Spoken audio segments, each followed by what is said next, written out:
How are you guys doing? Today is Wednesday, March 24th, 2021, out here in this quarantine. I'm James Sims, and for this episode of The Elite, I'm going to review the Elite performances and matchups from yesterday, Tuesday, March 23rd. And of course, I'm going to preview everything that goes on today as we navigate through the world of sports one day at a time. With the NFL being over as of February and the MLB not starting for like another week, I'm going to get started with the NBA before I jump into what's going on in the women's bracket for March Madness.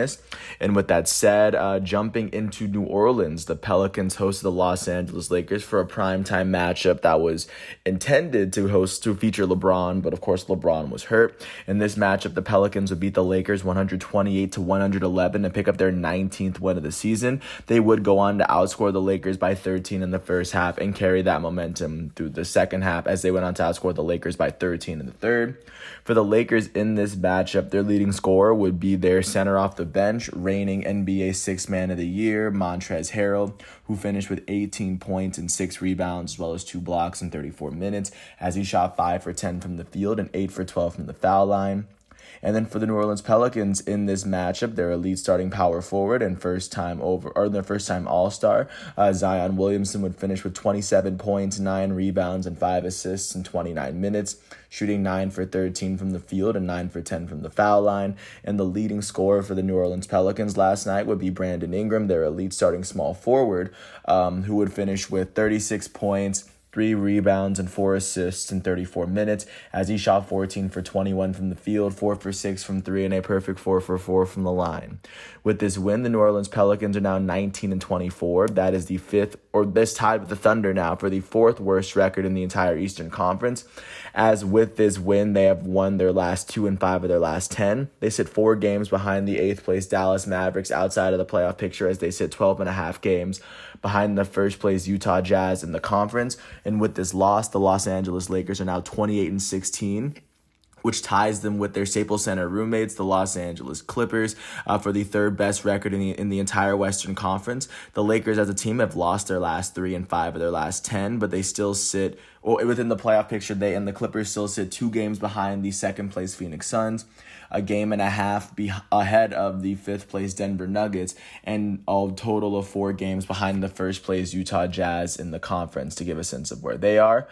Jumping out to they're in San Francisco now. The Golden State Warriors hosted the Philadelphia 76ers, who currently hold the best record in the Eastern Conference.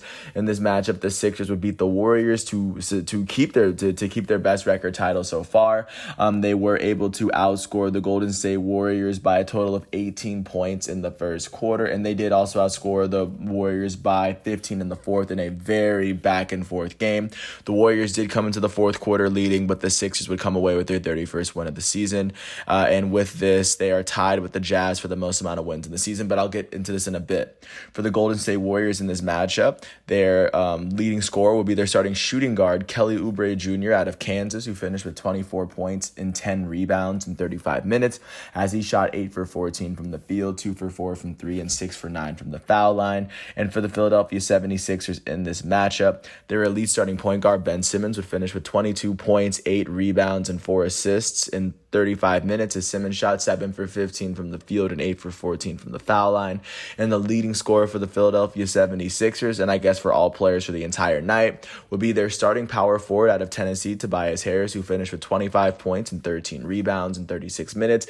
Harris shot 9 for 18 from the field, 1 for 2 from 3, and a perfect 6 for 6 from the foul line. With this win, the Philadelphia 76ers are 31-3, tied with the Utah Jazz for the most wins in the NBA, but they have 2 more losses than the Jazz, so they have the 2nd best record in the entire NBA.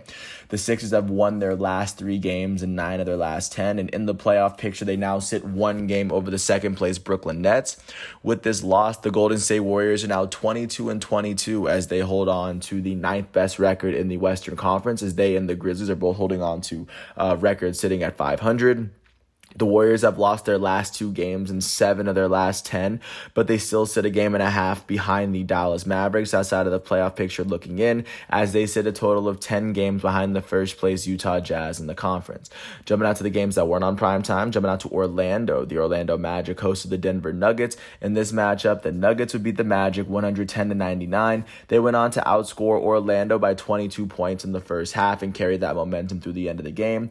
For the Magic, their leading scorer would be their starting shooting guard Evan Fournier, who finished with 31 points and 6 assists in 36 minutes as he shot 10 for 18 from the field, 5 for 12 from 3, and 6 for 8 from the foul line. And additionally for the Magic, their 2-time All-Star Nikola Vucevic would finish with 18 points, 7 rebounds, and 2 assists in 34 minutes as he shot 8 for 25 from the field, 2 for 8 from 3 on the night. And for the Denver Nuggets in this matchup, their elite starting point guard Jamal Murray would finish with 21 points, 4 rebounds, 4 assists, and 2 steals in 38 minutes, shooting 8 for 21 from the field, 2 for 5 from 3, and a perfect 3 for 3 from the foul line. And the leading scorer for the Denver Nuggets would be their elite starting center, of course, all-star starter Nikola Jokic, who finished with 28 points, 15 rebounds, 10 assists, and 2 steals in 36 minutes as he shot 11 for 17 from the field, 2 for 4 from 3, and a perfect 4 for 4 from the foul line. With this win, the Denver Nuggets are now 26-17. That is the 5th best record in the Western Conference. They have now won 8 of their last 10. In the playoff picture, they now sit a game and a half behind the 3rd place Los Angeles Clippers and the 4th place defending champs Los Angeles Lakers. And they also sit a game ahead of the 6th place Portland Trailblazers to give a sense of where the Nuggets stand. And with this loss, the Orlando Magic are now 14-29. That is the 2nd worst record in the entire Eastern Conference, as they have lost 9 of their last 10. They currently sit 7 games behind the 8th place Boston Celtics out east to give a sense of where they sit, and they sit 16 and a half games behind the 1st place 76ers out east. Jump into Madison Square Garden. The New York Knicks hosted the Washington Wizards. In this matchup, the Knicks would beat the Wizards 131-113 after going on to outscore Washington by 20 points in the first half, and then, 28 points in the first 3 quarters, and that kind of went on. For the Wizards in this matchup, their elite starting point guard Russell Westbrook out of UCLA would finish with 14 points, 4 rebounds, 12 assists, and 2 steals in 29 minutes as Westbrook shot 3 for 14 from the field and 8 for 10 from the line. And the leading scorer for the Washington Wizards would be their elite starting shooting guard out of Florida, Bradley Beal, who finished with 22 points, 4 rebounds, 4 assists, and 5 turnovers in 32 minutes as he shot 6 for 15 from the field and a perfect 10 for 10 from the foul line.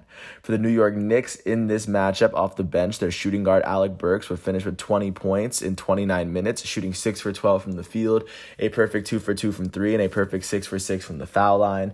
Their starting shooting guard out of Duke, RJ Barrett, would finish with 21 points, 5 rebounds, 5 assists, and 2 blocks in 39 minutes, as Barrett shot 8 for 18 from the field, 1 for 4 from 3, and 4 for 5 from the foul line. And the leading scorer for the New York Knicks would be their first-time All-Star and their starting power forward, Julius Randle, who finished with 37 points, 6 rebounds, and 2 assists in 38 minutes as he shot 13 for 24 from the field, 7 for 10 from 3, and 4 for 5 from the foul line. With this win, the New York Knicks are now 22-22, which ties them with the Miami Heat for the 6th best record in the Eastern Conference. And at the same time, the Charlotte Hornets, sitting in 5th with 1 less win and 1 less loss, are also sitting at 500 in the Eastern Conference to give a sense of how close that conference is. With this win, the Knicks have now won 5 of their last 10 as they now, or within the playoff picture, the Hornets and the Heat now sit half a game behind the 4th place Atlanta Hawks. And all 3 of those teams also sit half a game ahead of the 8th place Boston Celtics. Yes, the 4 through 8 seeds in the East Conference as of today are all divided by a game. With this loss, the Washington Wizards are now 15-27. That is the 3rd worst record in the Eastern Conference. Now they're on a 2-game losing streak. They've lost 8 of their last 10. They now sit 5.5 games behind the 8th place Boston Celtics out of the playoff picture, and they sit 15 games total behind the 1st place Philadelphia 76ers out east. Jumping to Miami, the reigning Eastern Conference champions hosted the Phoenix Suns, the second best team in the West right now. And in this matchup, the Suns would beat the Heat 110-100 after they went on to outscore the Heat by 15 points in the first half. The Heat would come back a bit, but it wouldn't be enough as the Suns secured win number 29 of the season. For the Miami Heat, their starting shooting guard Kendrick Nunn would lead the team in points as he had 25 points into 35 minutes, shooting 10 for 19 from the field and 5 for 9 from 3. Their elite starting small forward Jimmy Butler would finish with 14 points, 11 rebounds, as well as 5 turnovers in 27 minutes as he shot 7 for 13 from the field.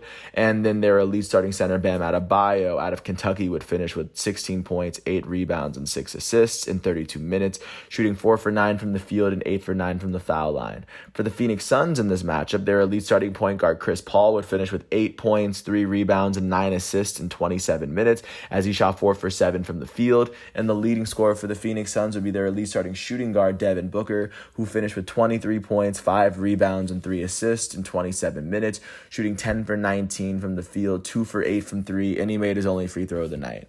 With this win, the Phoenix Suns are now 29-13. That is the second best record in the entire Western Conference. They have won their last 3 games in 8 of their last 10.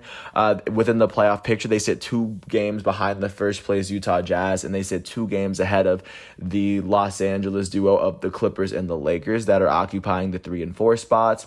And with this loss, the Miami Heat are now 22-22, tied with the New York Knicks for the 6th best record in the Eastern Conference, as those 2 teams, along with the Hornets, sit half a game behind the 4th place Atlanta Hawks and half a game ahead of the 8th place Boston Celtics. As the Miami Heat as a team, they've lost their last 4 games and 5 of their last 10 to give a sense of where they are, and they sit 9 games behind the first place 76ers out east. And last but not least, jumping out to Portland, the Portland Trailblazers hosted the Brooklyn Nets. And in this matchup, the Nets would beat the Trailblazers 116-112 in a very back-and-forth game. Went all the way down to the stretch, but the Nets would be the 3rd team in the NBA to pull off to reach the 30th win of the season. And now the East is starting to gain a little traction on the West, and the Nets are most definitely surging. For the Portland Trailblazers in this matchup, their leading scorer would be their elite starting point guard, Damian Lillard, who finished with 22 points, 3 rebounds, and 9 assists in 38 minutes, as he shot 5 for 17 from the field, 3 for 14 from 3, and a perfect 9 for 9 from the foul line. And additionally, on the Trailblazers, their starting center, Enes Kanter, would finish with 19 points, 19 rebounds, and 6 assists in 40 minutes, shooting 6 for 8 from the field and 7 for 8 from the foul line. And for the Brooklyn Nets in this matchup, their starting power forward, Jeff Green, would finish with 20 points and 35 minutes, shooting 7 for 14 from the field and 4 for 5 from the foul line. Off the bench, their elite power forward, Blake Griffin, would finish with 8 points, 5 rebounds, and 2 steals in 19 minutes, shooting 3 for 4 from the field, 1 for 2 from 3, and 1 for 2 from the foul line. And the leading scorer for the Brooklyn Nets would be their elite starting shooting guard, James Harden, out of Arizona State, who finished with 25 points, 7 rebounds, 17 assists, and 2 steals in 40 minutes, shooting 7 for 24 from the field and 11 for 13 from 3. With this win, the Brooklyn Nets are now 30-14. That is the 2nd best record in the Eastern Conference. And with this 2-game win streak, they've won 8 of their last 10. And right now in the playoff picture, they sit 1 game behind the 1st place Philadelphia 76ers, and they sit 1 game ahead of the 3rd place Milwaukee Bucks, just to get a sense of how close the top 3 are. And then with this loss, the Portland Trailblazers now have the 6th best record in the Western Conference. They've lost their last 2 games, but they still won 6 of their last 10. In the playoff picture, they set a game behind the 5th place Denver Nuggets and a game and a half ahead of the 7th place San Antonio Spurs, as they sit 6.5 games behind the 1st place Utah Jazz, to give a sense of where they are in the season. Those were the basketball games from yesterday. Looking forward to what's going on today, starting with the primetime match, because today is Wednesday at 7:30. The 3rd seed in the Eastern Conference, Milwaukee Bucks, will host the Boston Celtics, the team that's currently occupying the 8th spot. It'll be a very interesting game to see how it plays out. And then following that, at 10 o'clock, the Utah Jazz, the team that holds the best record in the Western Conference, will host the Brooklyn Nets, the team that holds the 2nd best record in the Eastern Conference. But like I just said earlier, they're 2 of 3 teams in the NBA that have 30 wins, so it's going to be a very impressive matchup to look forward to. And then outside of the games that aren't on prime time, at 7 o'clock, the Indiana Pacers are going to host the Detroit Pistons. At 7:30, the Toronto Raptors are going to host the Denver Nuggets in Tampa. At 8 o'clock, the Orlando Magic are going to host the Phoenix Suns. The Chicago Bulls are going to host the Cleveland Cavaliers. The Houston Rockets are going to host the Charlotte Hornets. The Minnesota Timberwolves are going to host the Dallas Mavericks. Timberwolves holding the worst record in the NBA. And then at 8 o'clock at the same time, the OKC Thunder will host the Memphis Grizzlies as well. At 8:30, the Spurs will host the Clippers. And then at 10 o'clock, the Sacramento Kings will end the night by hosting the Atlanta Hawks. So that's what the NBA is looking like at this very moment. With the men's bracket awaiting the results in February, looking out really quickly to what's going on the women's side of the bracket. And on the women's side, they are still going on. They're going through the second round. In the first matchup of the day, looking in the Mercado region for 1 seed NC State was able to beat 8 seed South Florida 79-67 behind Jackie Brown Turner's 19 points, 4 rebounds, and 2 assists. With this win, NC State will advance to the Sweet 16, where they will face off against the winner between Indiana and Belmont. That's going to be the 4-12 matchup today at 5 o'clock. So that'll be something to look forward to. Second game of last night was the 4-5 matchup in the Riverwalk region, as 5 seed Iowa was able to beat 4 seed Kentucky 86-72 behind Caitlin Clark's 35 points, 7 rebounds, and 7 assists. With this win, Iowa will advance to face off against 1 seed UConn in the next round in the Sweet 16. Jumping to another game in the 3-6 matchup in the Riverwalk region, 6 seed Michigan was able to beat 3 seed Tennessee as they were led by Naz Hillman's 19 points and 15 rebounds. And, of course, with this win, Michigan will face off against 2nd seed Baylor in the Sweet 16 after Baylor's win against Virginia Tech. Jumping to the Hemisphere region for their matchup, it is the 4-5 match between 5 seed Georgia Tech was able to be 4 seed West Virginia, 73-56 behind Lorela Kubaj's 21 points and 12 rebounds. With this win, 5 seed Georgia Tech will go on to the Sweet 16. They will face off against 1 seed South Carolina after South Carolina's win against Oregon State. Jumping out to the Riverwalk Region 2-7 matchup, 2 seed Baylor was able to beat Virginia Tech 90-48 behind Dejounte Carrington's 21 points and 8 rebounds. With this win, Baylor will now go on to face off against Michigan in the Sweet 16 of this round, just to get a sense of what that division's looking like. Jumping out to the Hemisphere region for the 1-8 matchup, these 1 seed South Carolina Gamecocks were able to beat the Oregon State Beavers, who were the 8 seed, pretty convincingly. They won 59-42 behind Aaliyah Boston's 19 points and 7 rebounds. With this win, 1st seed South Carolina will advance to face off against Georgia Tech after Georgia Tech's win versus West Virginia. That'll be that game it hasn't been scheduled as of yet, but that looks to be a very impressive game moving forward. Going to the Riverwalk Region's 1A matchup between 1 seed UConn and 8 seed Syracuse. Of course, the Huskies were able to pull off an 83-47 win behind Aaliyah Edwards, 19 points and 5 rebounds. And with this win, 1 seed UConn will go to the next round of the tournament, where they will go on to face off against 5 seed Iowa. So, of course, that looks like a very impressive matchup to look forward to. And last but not least, going to the last 1-8 matchup of the women's bracket from last night in the Alamo region, 1 seed Stanford was able to beat 8 seed Oklahoma State 73-62 behind Cameron Brink's 12 points and 9 rebounds. With this win, 1 seed Stanford will go and face off against the winner of the matchup today at 3 o'clock between 5 seed Missouri State and 13 seed Wright State. As the rest of those games will continue to play out. So that was what college basketball was looking like yesterday with women. Looking forward to what's going on today to finish out the second round. At 1 o'clock, it'll be the Hemisphere matchup in the 2-7 region between 2 seed Maryland and 7 seed Alabama. That game will be on ESPN2, and once that game is played, it will decide who gets to play against the winner between UCLA and Texas. That will be one of the later games tonight. At 3 o'clock, it'll be a 3-6 matchup in the Alamo region between 3 3 seed Georgia and 6 seed Oregon on ESPN2. As of course, the winner of this part of the bracket will go on to face off against the winner between Louisville and Northwestern. That game will be on at 5 o'clock. Will come on right after that'll be one of the games at 5 o'clock. That game will be on ESPN2. At 3 o'clock, it'll be the 5-13 matchup in the Alamo region between 5 seed Missouri State and 13 seed Wright State. That game will be on ESPNU. And it looks as though the winner of this matchup will face off against Stanford in the Sweet 16. So, of course, that's not looking incredibly favorable, but of course, still got to do it. And then following that at 5 o'clock on the same network, 4 seed Indiana will play 12 seed Belmont in the Mercado region. And with the completion of this round of the tournament, they would go on to face off against 1 seed NC State in that Sweet 16 matchup.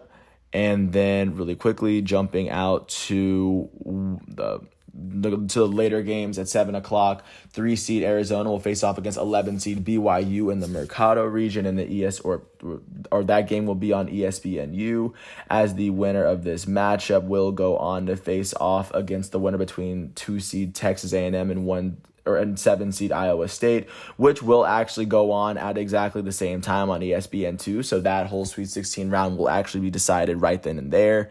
And last but not least, at 9 o'clock, it'll be the Hemisphere 3-6 matchup between 3 seed UCLA and 6 seed Texas. That matchup will be on ESPN2 at 9 o'clock, as the winner of that will face off against the winner between 2 seed Maryland and 7 seed Alabama. Those two teams are playing today, just to give a sense of what's going on with college basketball at the very moment.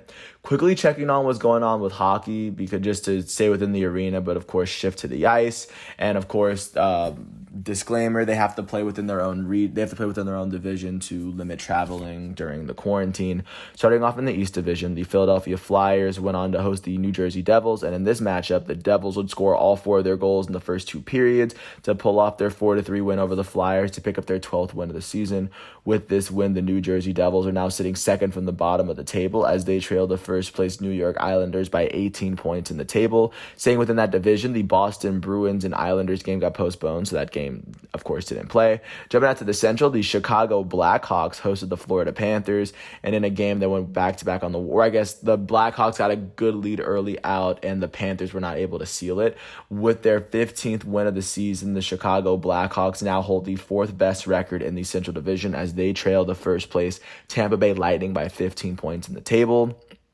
Speaking of the Lightning were able to beat the Stars 2-1. They trailed 1-0 going into the second period. They scored both their goals in the second, and were just able to keep the goal scoreless after that. With their 24th win of the season, the Tampa Bay Lightning are sitting on top of the Central Division, as they sit 5 points over second place Carolina, as Tampa Bay has won their last 5 games as a team. That's the best streak in the division. And then last but not least, jumping out to the West, the Arizona Coyotes hosted the Colorado Avalanche, and in a game that went to a shootout, the Coyotes would pull off their 14th win of the season, and this was a 5-4 win too. So of course there were a lot of goals scored. With this win, the Arizona Coyotes are now sitting with the 5th best record in the West Division, as they trail the first place Golden Knights by 12 points in the table, even though the Coyotes have played 3 more games this season, and I have been keeping an eye on that. And then looking out to what's going on today, starting with the primetime matchups at 5:30, the Minnesota Wild will host the Anaheim Ducks. At 8 o'clock, the Pittsburgh Penguins will host the Buffalo Sabres on NBC Sports Network. And then at 10:30, the San Jose Sharks will host the Los Angeles Kings on NBC Sports Network. Outside of those games, the Ottawa Senators will host the Calgary Flames at 5, and then the Vancouver Canucks will host the Winnipeg Jets at 10:30 to give a sense of what's going on in the NHL. And then looking at what's going on with soccer, not much is going on, not because teams are starting to ease into their international schedule.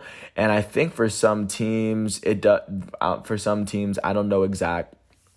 For some teams, that schedule actually starts today, because instead of championship qualifiers, these are FIFA World Cup qualifying rounds. At 1 o'clock, Turkey's going to face off against the Netherlands. Of course, Netherlands always has a great team. Belgium will face off against Wales at 3:45, and Belgium always has an incredible team. France, the defending World Cup champions, will face off against Ukraine at 3:45 on ESPN+. Portugal hosts Azerbaijan at 3:45 if you're really trying to watch Cristiano Ronaldo. And those are really the big games to keep your eye out for, as soccer is kind of shifting away from club at the moment, as they're now with nation. But with that said, I want to thank everyone once again for listening to all 24 minutes of this piece. Once again, today is Wednesday, March 24th, 2021, out here in this quarantine. I want to thank everyone once again for being a part of the journey. Thanks for listening to this piece. I hope all is well, and I'll catch you with the piece right after this one.